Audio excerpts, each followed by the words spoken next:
Gente, concluindo então as nossas questões. A resolução das nossas questões, todas elas, como vocês sabem, nos slides. Na última videoaula a gente acabamos a quinta questão, vamos para a sexta agora.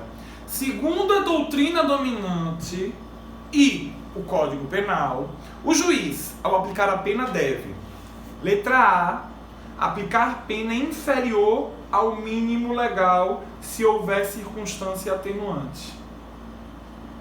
Falso. Súmula 231. Circunstâncias atenuantes não podem conduzir a pena abaixo do mínimo legal. Está errada a letra A. Vou pular a B, que a B é a correta. C. O juiz, ao aplicar a pena, deve valer-se de sua discricionariedade no que diz respeito à fixação do regime prisional em que o condenado começará a cumprir a sanção.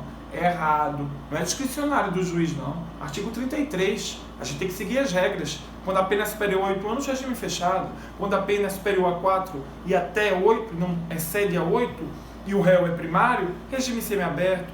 Quando a pena é de até 4 anos e o réu é primário, regime aberto. Então a gente tem que seguir essas regras. Não vai ser de acordo com a discricionalidade do juiz. Temos que seguir o artigo 33 na fixação do regime inicial do cumprimento de pena. Está errada a letra C. Letra D. Indicar, no caso de condenado a pena de reclusão, que o cumprimento da sanção deve ser iniciado em regime fechado.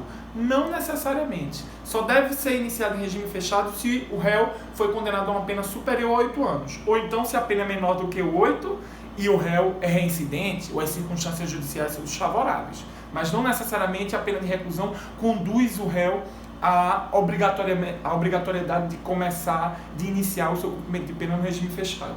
Está errada a letra D. Letra E. O juiz deve considerar eventuais causas de aumento de pena do condenado na segunda fase da dosimetria. Segunda fase são agravantes e atenuantes. Na terceira fase são as causas de aumento, que são as majorantes, e as causas de diminuição, que são as minorantes. Então, a única alternativa que sobrou é a letra B.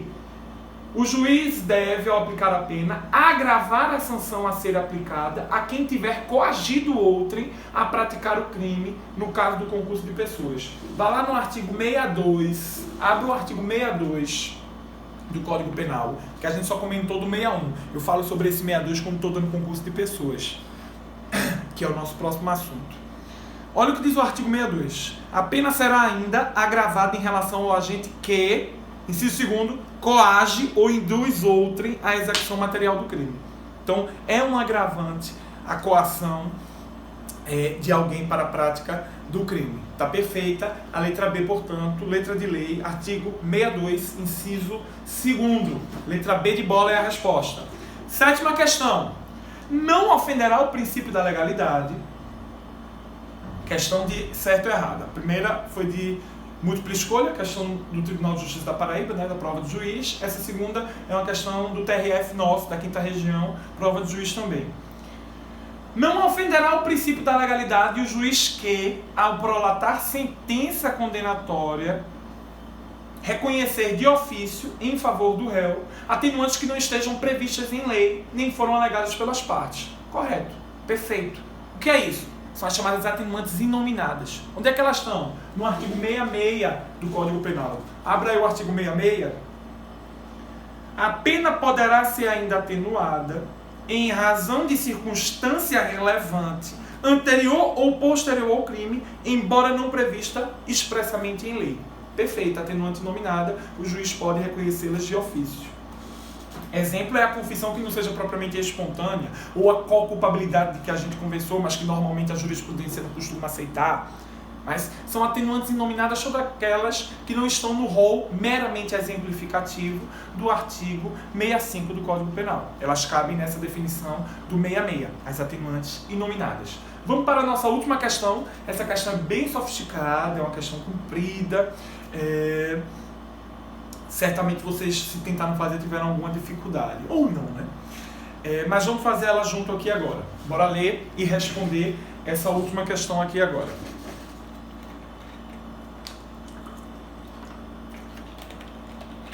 Analise o seguinte caso hipotético.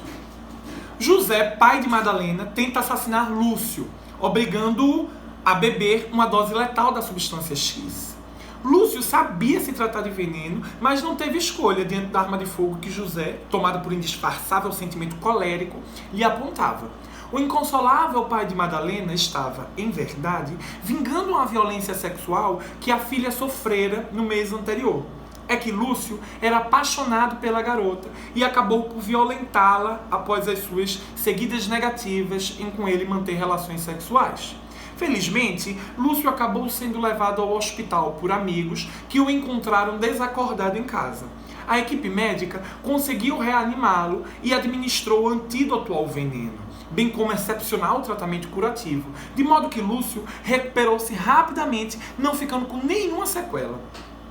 Sabendo que o Conselho de Sentença do Tribunal do Júri julgou presentes a materialidade delitiva e a autoria para a tentativa de homicídio qualificado privilegiado, qualificado pelo meio cruel e privilegiado pelo relevante valor moral, e sabendo também que o senhor José, 71 anos, já possuía, ao tempo do crime, do caso narrado, uma condenação transitada em julgado por lesão corporal leve, em virtude de uma briga que tivera no jogo de futebol, imagine que é o juiz do caso e faça a dosimetria da pena em questão.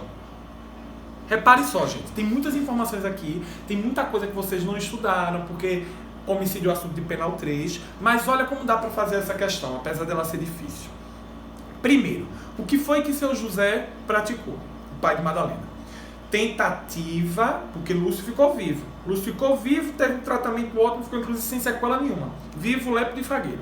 Foi uma tentativa de homicídio. E é uma tentativa de homicídio qualificado. Por que o homicídio é qualificado? Pelo meio cruel. O emprego de veneno, quando a pessoa sabe que está bebendo veneno, é o meio cruel. Está lá no mesmo inciso. No mesmo inciso do parágrafo 2º, que é o inciso 3º. E o homicídio também é privilegiado. Pelo quê? Pelo relevante valor moral. Ele matou o estuprador, tentou matar o estuprador da filha dele. Lembra que essa privilegiadora do homicídio, que é uma causa de diminuição de pena, do parágrafo 1º do artigo 121, também é um atenuante. Também é um atenuante do artigo 65. Só que prevalece a majorante, né? Porque a majorante diminui mais do que a atenuante. Então o que é que a gente vai ter aqui, galera?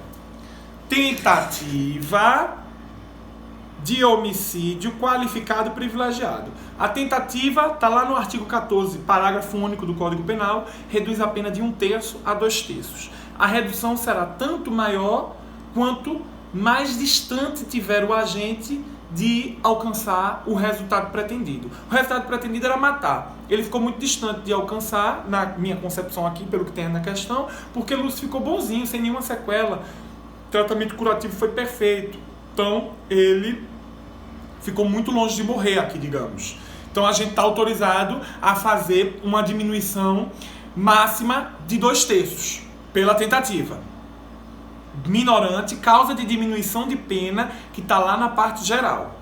Depois, a gente tem que o homicídio é qualificado pelo meio cruel. O emprego de veneno, quando o réu sabe, quando a vítima sabe que está bebendo, está sendo obrigada a beber, é o meio cruel. Artigo 121, parágrafo 2º, que são os homicídios qualificados. Inciso 3º, meio cruel. A pena vai ser de 12 a 30 anos. E é privilegiado pelo relevante valor moral. Artigo 121, parágrafo 1º. Redução de 1/6 a 1/3 da pena. Como aqui o valor foi realmente um valor nobre, né? Ele estava vingando a violência sexual que sua filha sofrera, a gente está autorizado a fazer a redução máxima de 1/3. Veja que eu estou escolhendo sempre as melhores opções aqui para o nosso réu. Para o senhor José, que já foi pelo Conselho de Sentença condenado pelo homicídio qualificado. Quem decide isso é o Conselho de Sentença. Ele foi condenado por tentativa de homicídio qualificado privilegiado. Diante disso, a gente tem que fazer a pena. Aí, ó, além dessas informações, a gente também sabe pela questão que seu José tem 71 anos, então na data da sentença ele é maior do que 70 anos, atenuante da senilidade, artigo 65, inciso 1º. E também sabemos que no tempo do crime, ao tempo do crime, ele já tinha uma condenação transitada em julgado por lesão corporal leve. A gente não sabe há quanto tempo, se ele já tinha cumprido pena, se já passou para o período depurador. Mas pelo que a questão informa, ele é reincidente. Ele tem uma sentença penal condenatória transitada em julgado no momento em que pratica essa tentativa de homicídio qualificado privilegiada. Então ele tem um atenuante, a da senilidade, e um agravante, a da reincidência. Aqui a gente vai aplicar a escala de preponderância, lembrando lá do artigo 67, mas sobretudo da escala de preponderância estabelecida pelo STF. Qual é a escala?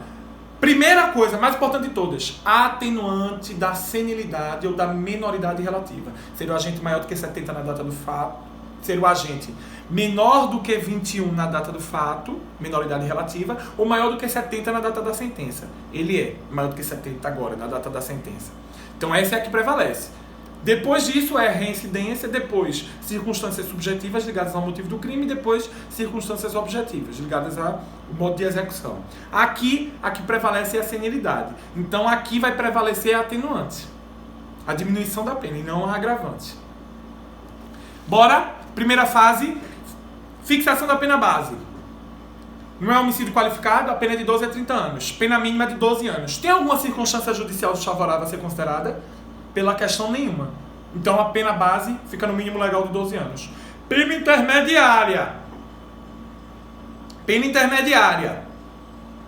A pena base de 12 anos, menos a atenuante, que aqui na briga, ó, vai prevalecer a atenuante da senilidade. Só que a pena já está no mínimo legal. De acordo com a súmula 231, não podemos conduzir a pena abaixo do mínimo legal. Então fica em 12 anos a pena intermediária, a pena provisória. Terceira fase, pena definitiva. Vai ser a pena intermediária ou provisória de 12 anos, menos os 2/3 da tentativa e menos o 1/3 da privilegiadora do relevante valor moral. Qual é a regra no concurso de causas de diminuição, de minorantes? Como a gente tem uma da parte geral e outra da parte especial, a gente vai ter que aplicar as duas. E como a gente está aplicando as duas, temos que aplicar o princípio da incidência cumulativa. Eu vou fazer 12 anos menos 2/3 de 12 anos.